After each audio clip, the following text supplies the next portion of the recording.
Hey everyone, and welcome back to the channel. Today, we're diving into a massive what-if scenario that could have completely reshaped the world as we know it. Picture this, it's 1945. The dust of World War II is settling, but one crucial event never happens. The United Nations is never founded. What would our world look like today? How would history, politics, and our everyday lives be different without this global institution? For over 75 years, the UN has been a central stage for international diplomacy, a hub for humanitarian aid, and a platform for discussing global challenges. It's been praised, it's been criticized, but its existence is a fact of modern life. Removing it from the timeline creates a ripple effect of staggering proportions. Would we have avoided certain conflicts, or would we have stumbled into even greater ones? Would human rights be as widely recognized? Would we be living in a world of superpowers constantly on the brink, or would regional alliances have filled the void? Over the next few minutes, we're going to explore this alternate reality, dissecting the potential political, technological, and societal consequences. It's a journey into a world that could have been. So, buckle up as we ask the question, what if the United Nations never existed? Let's start with the most immediate and dramatic impact, the political landscape. Without the UN, the world of 1945 would have been a far more volatile place. The victors of World War II, primarily the United States and the Soviet Union, would have had no neutral ground to meet, negotiate, or de-escalate tensions.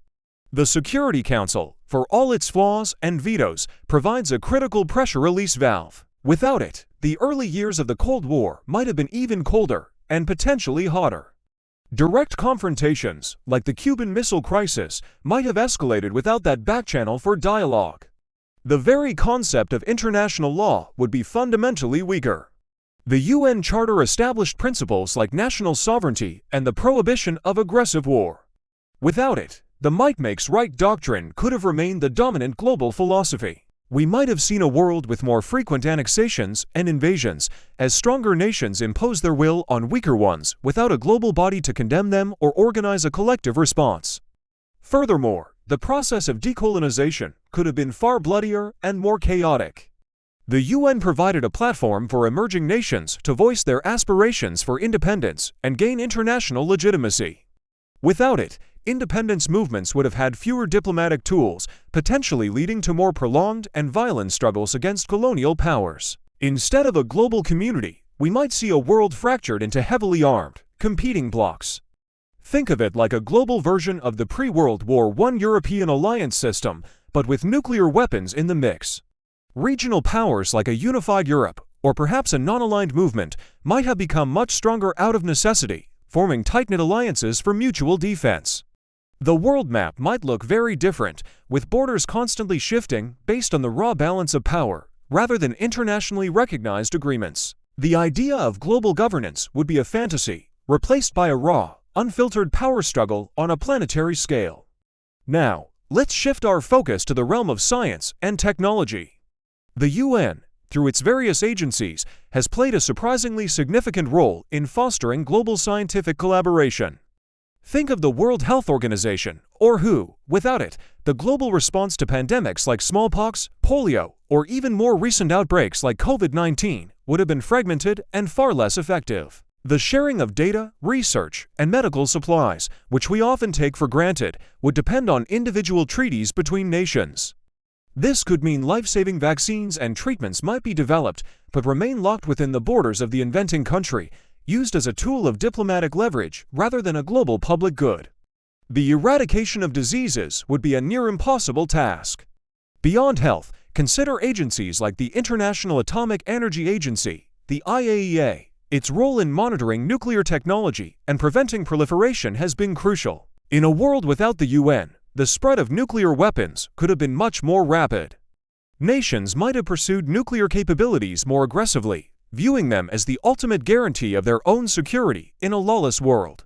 This could lead to a far more dangerous planet, with dozens of countries possessing the bomb, dramatically increasing the risk of nuclear conflict through miscalculation or regional disputes. On the other hand, a lack of global forums might also stifle innovation. Large-scale international projects, from climate change research under the IPCC to the coordination of satellite orbits, would be much harder to organize.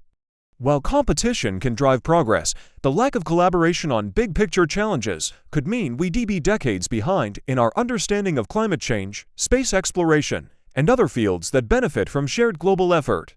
So, how would all of this affect ordinary people, our societies, and our cultures? The impact would be profound. The Universal Declaration of Human Rights, a foundational document adopted by the UN in 1948, might never have been written.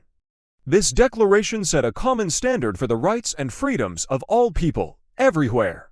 While not always enforced perfectly, it has served as a powerful moral and legal benchmark, inspiring constitutions and human rights movements across the globe.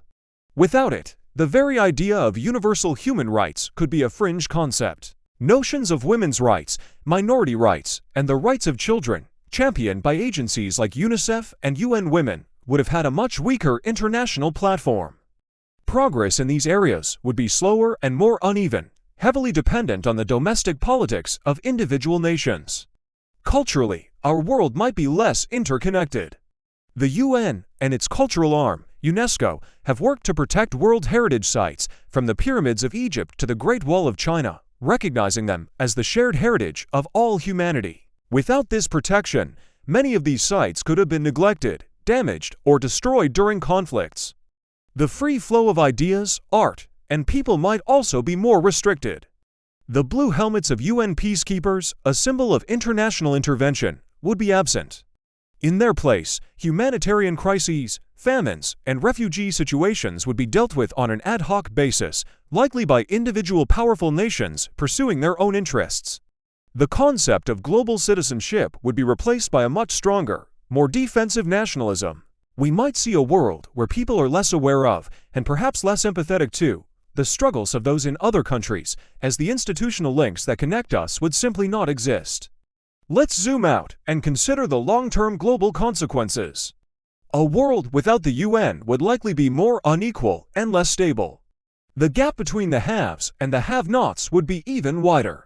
The UN's development programs, while imperfect, have channeled trillions of dollars in aid and expertise to developing nations, focusing on poverty, education, and infrastructure. Without this, many of the world's poorest countries would have been left to fend for themselves, making them more vulnerable to instability, extremism, and exploitation by stronger powers. Global challenges that require global solutions would be almost impossible to tackle. Climate change is the perfect example. The Paris Agreement, and all the international climate negotiations that preceded it, happened under the UN framework.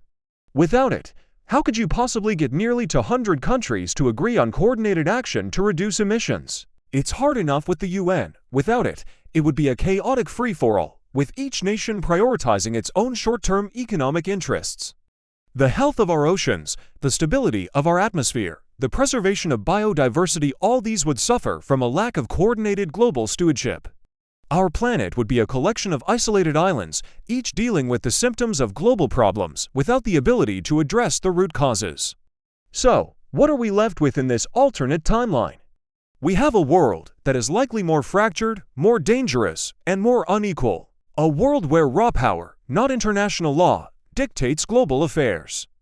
A world where scientific collaboration is stunted, human rights are a matter of national opinion, and global challenges like climate change and pandemics spiral out of control. The United Nations is far from perfect. It's often slow, bureaucratic, and hampered by the political interests of its most powerful members. But its absence would create a vacuum that would likely be filled by something far worse: chaos, constant conflict, and a profound lack of human solidarity. The existence of the UN, for all its faults, has pushed humanity, however reluctantly, towards a path of dialogue and cooperation. It provides a shared language and a shared space to discuss our shared future. Removing it from history doesn't solve its problems. It erases the very possibility of solving them together. And that leaves us with a chilling thought: what kind of world would we have inherited? Would we be better off, or would we be living in a perpetual state of global anxiety, always just one crisis away from catastrophe? This is just one interpretation of a massive historical what-if. The world could have gone in countless different directions. What do you think? Would regional alliances have successfully kept the peace? Would technology have advanced faster through pure competition? Let me know your theories and alternate scenarios down in the comments. I'm really curious to hear your thoughts on this. And that's a wrap for today's journey into an alternate history. If you enjoyed this thought experiment and want to see more content like it, please hit that like button. It really helps the channel out. And if you haven't already, consider subscribing and turning on notifications so you don't miss our next deep dive. Thanks so much for watching, and I'll see you in the next video.